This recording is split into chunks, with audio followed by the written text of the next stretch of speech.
세일즈를 하러 가면은 고객들은 잡상인 취급을 하거든요. 왜 이렇게 고객들이 잡상인 취급을 하고 방문을 해도 투명인간 취급을 할까요? 제가 미용을 할 때 늘 세일을 하는 사람들이 오면은 그랬어요. 보험하시는 분들, 화장품 파시는 분들 별거 다 팔러 와요.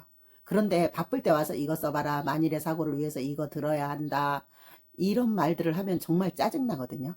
한가하면 말하든지 제가 바쁘니까 다음에 와라. 그래서 해보면은 처음에 결제하기 전까지만 이래야 한다, 저래야 한다. 그래서 뭐 특히 보험은요 더 심하더라고요. 결제 끝나고 한 1년 정도는 왔다 갔다 하다가 소리 없이 사라집니다. 제가 충격을 받았던 거는 심지어 보험을 들었는데도 교통사고가 났는데 전화도 안 받아요. 달려오지는 못해도 최소한 전화는 받아야 하는데 그것도 안 받고 나중에 바빠서 못 받았다고 하더라고요. 이게 말이 됩니까? 충격이었어요. 모든 영업사원이 이러는 것은 전 아니라고 봐요. 이렇게 무책임한 사람들이 있다 보니 열심히 하는 사람들이 욕을 얻어먹는 겁니다. 그러다 보니 세일즈맨들이 오면은 우선 벽을 치게 되고 눈도 안 마주치게 되죠. 어떤 말을 해도 대꾸도 안 합니다.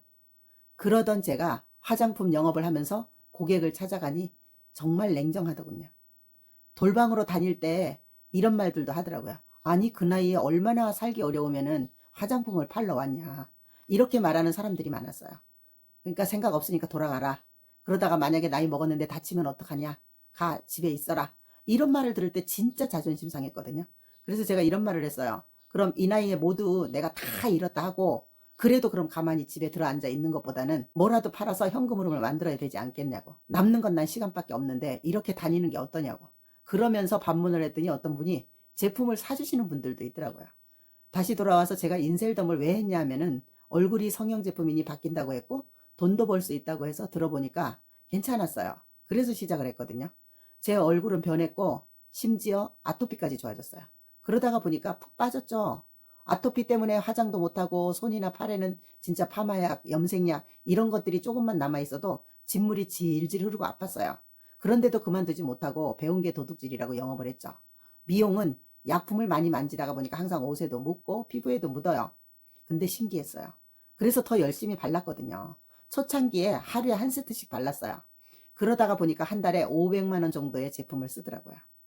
그랬더니 화장도 못하던 여자가 진짜 얼굴에 화장도 하고 귤껍질 같은 피부도 좋아지고 손에 진물이 나던 것도 싹 없어지고 그러다가 보니까 제품에 반하게 되더라고요.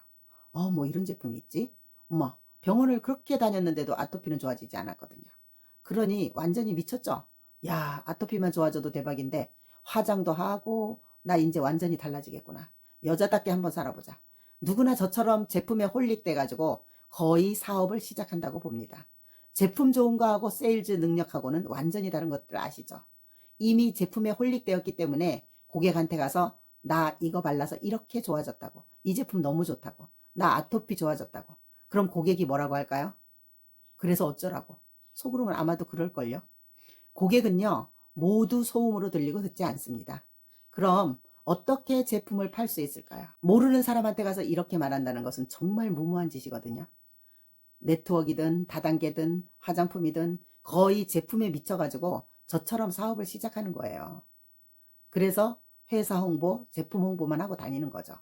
진짜는요, 회사 제품 하나도 안 중요해요.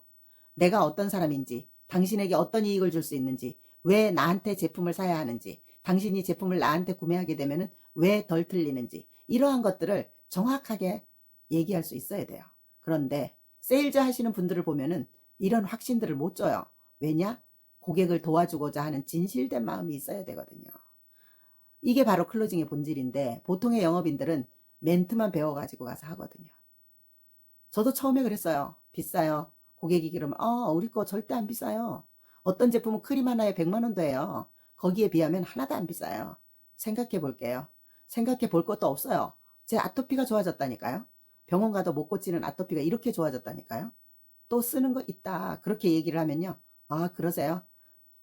그럼 제가 다음에 올게요. 이렇게 하다가 보니까 매출이 일어납니까? 안 일어나죠. 거절합법은 한정돼 있어요. 고객은 무슨 말을 해도 거절합니다. 저도 처음에 저희 멘토가 왜 거절을 하는지 질문을 하라고 했는데 어떻게 질문을 해야 할지 몰라서 유튜브 영상을 보고 따라했습니다. 그랬더니 완전 나무 토막 잘라다 놓은 것처럼 연결이 되지 않아서 대려 분위기가 싸해졌어요. 초보 시절에는 저도 그러면서 다녔어요. 그러다가 보니까 한심하기도 하고 교육을 받아서 무슨 말인지 몰라서 처음에는 써먹지도 못했어요. 그래서 고객은 바쁘다, 비싸다, 생각해 보겠다 그런 말 뒤에는 틀림없이 뭔가가 있거든요. 그래서 질문을 해야 됩니다.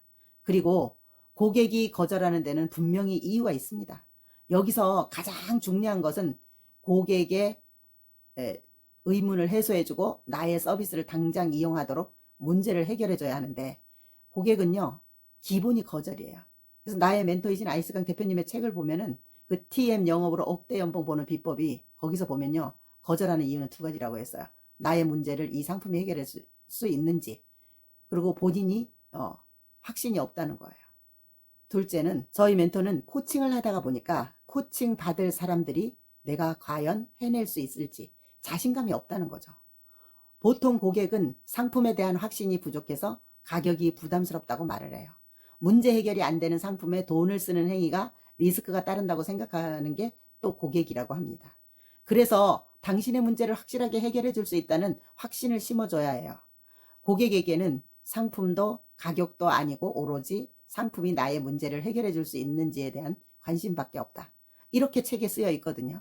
그래서 저도 화장품 영업 시절 제가 쓰라는 대로 써서 변하지 않으면 환불해 준다는 말을 하게 된 거죠. 그러기 위해서는 내가 확신이 있어야 돼요. 또 저의 멘토는 이런 말을 했어요. 확신 있는 자가 덜 확신 있는 자를 이끈다고 늘 말씀을 하십니다.